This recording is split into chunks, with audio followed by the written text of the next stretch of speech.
What if a border could think for itself? Not just a line on a map with a fence, but a fully autonomous, artificially intelligent system that decides who is a threat and how to respond, all without a human pressing a button. By 2026, this isn't science fiction, it's the reality Israel is quietly building.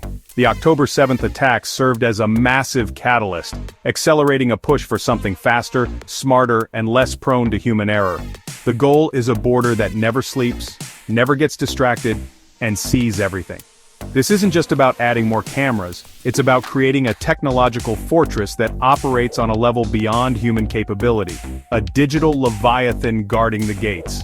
The new system is a symphony of interconnected technologies, all orchestrated by a powerful AI brain. Imagine this. Along the border, a network of advanced cameras and sensors operates 24/7, peering through darkness, fog, and dust up to 30 kilometers away. These aren't just recording devices. They are intelligent eyes. The AI analyzes every pixel of data in real time, learning to distinguish between a harmless animal and a potential infiltrator with terrifying accuracy. It can detect the subtle heat signature of a hidden tunnel being dug deep underground, or the faint acoustic signal of an approaching drone. It is a level of surveillance so complete, so persistent, that it redefines what it means to be watched. When the AI identifies a threat, the response is immediate and automated. It doesn't just send an alert to a tired soldier in a control room, it acts on its own. The system can instantly deploy a swarm of autonomous drones to track the target, providing live video feeds from multiple angles. For ground threats, it might activate smart fences designed to deter and neutralize infiltration attempts. This entire sequence, from detection to response, happens in a fraction of the time it would take a human-led team. The human role is shifting from operator to overseer, a spectator to a decision already made by an algorithm. This is the promise being sold by defense tech companies like Bezos, whose AI-enhanced systems are already being deployed along Israel's most volatile frontiers. The technology is designed to be proactive, not reactive. It's meant to anticipate and neutralize threats before they can even materialize into a full-blown crisis. The sales pitch is simple and compelling, a future free from the vulnerabilities of the past, where technology guarantees security. But this new paradigm of automated defense raises profound questions. When an algorithm makes a life-or-death decision, who is truly responsible? And what happens when a machine with no conscience makes a mistake? So, where does all this world-changing, slightly terrifying technology come from? You might picture secretive Israeli military labs and you'd be partly right, but the other, less advertised part of the equation involves some very familiar names. It turns out the same US tech giants that help you find a good recipe or connect with your aunt on vacation are also deeply involved in building this AI-powered security state. Companies like Google, Microsoft, Amazon, and IBM have been quietly partnering with Israeli security agencies for years, providing the critical cloud infrastructure and sophisticated AI algorithms that make these next-generation defense systems possible. It's a convenient behind-the-scenes arrangement that keeps their public image clean.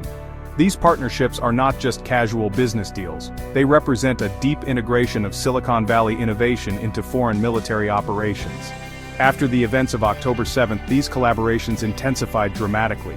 Leaked documents have revealed that some of the biggest names in tech are not just providing tools, but are actively supporting Israeli military objectives. This isn't just about selling software licenses.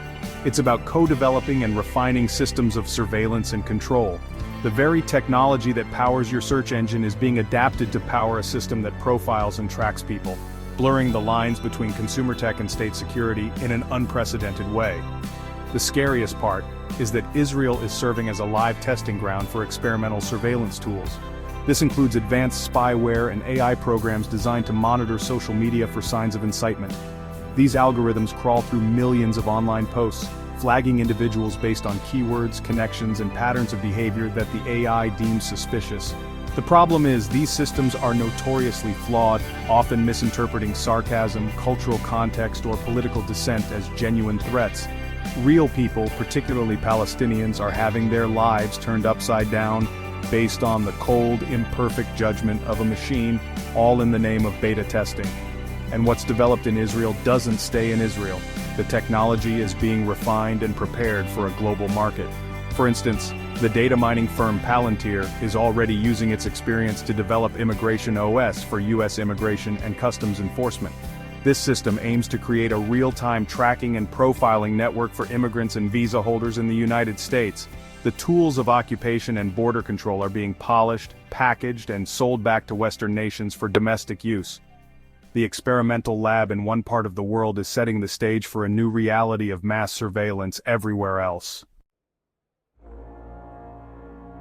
Israel is not just building this advanced surveillance apparatus for its own use, it is aggressively positioning itself to become the world's premier exporter of cyber intelligence and automated control systems. The plan for 2026 is as much a business strategy as it is a defense policy. Israeli tech firms, armed with battle-tested products, are making deals across the globe. Their sales pitch is irresistible to governments seeking to tighten their grip on security. A proven, off-the-shelf solution for monitoring populations and neutralizing dissent. Sales for companies like Beesense are projected to triple by 2025, fueled by a growing international appetite for these powerful tools.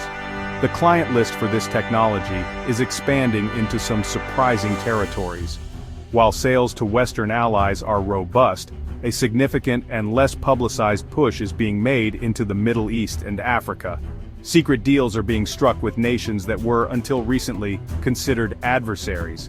These governments are eager to acquire Israel's cutting-edge surveillance capabilities to monitor their own citizens, secure their borders, and suppress political opposition.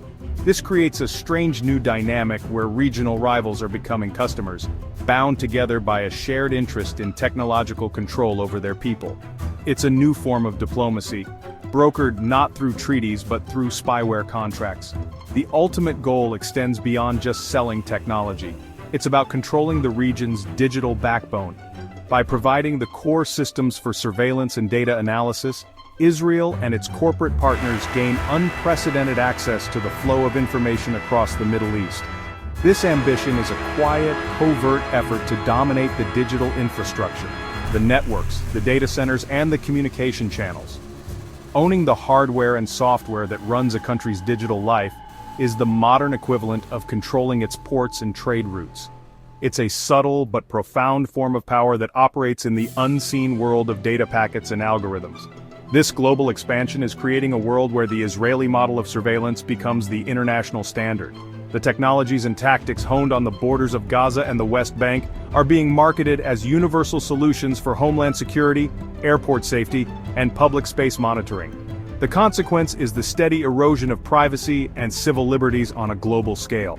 Countries are importing not just a product but an ideology, one that prioritizes state security over individual freedom and normalizes the constant automated monitoring of everyday life. The experimental lab is scaling up and we are all becoming subjects. While this technological revolution unfolds, a concerted effort is underway to control the narrative and silence anyone who dares to look too closely. Journalists, activists, and academics who attempt to investigate these secret partnerships and their human consequences face a wall of resistance. In Israel, those who ask inconvenient questions can find themselves banned from press briefings or even arrested.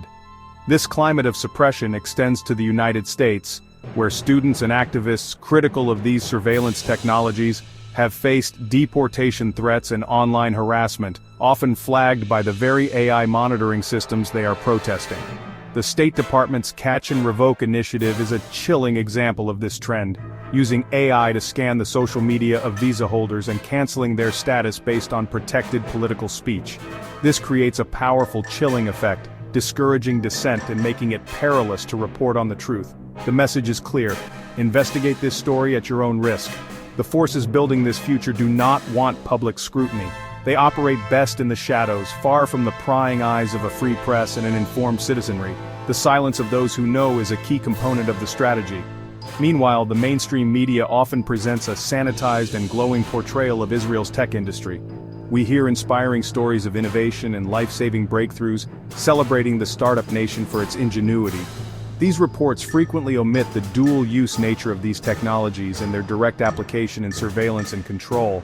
The story of an AI that can detect a medical condition is celebrated, while the story of a similar AI that can profile a political dissident is ignored. This carefully curated public image masks the far more troubling reality: The primary goal isn't just safety, but the consolidation of power and the domination of information. This brings us to the fundamental question. The official narrative promises a future of perfect security, delivered by impartial machines. But the hidden agenda appears to be the creation of a global surveillance state, where governments and corporations hold unprecedented power over people's lives. The technology being built is not just a shield, it is also a cage, designed to manage, control, and silence. As we stand on the cusp of this new era, we must ask ourselves if this is the future we want. Is a world of hidden algorithms, secret deals, and silent dissent all sold to us under the banner of safety, a world anyone would truly choose?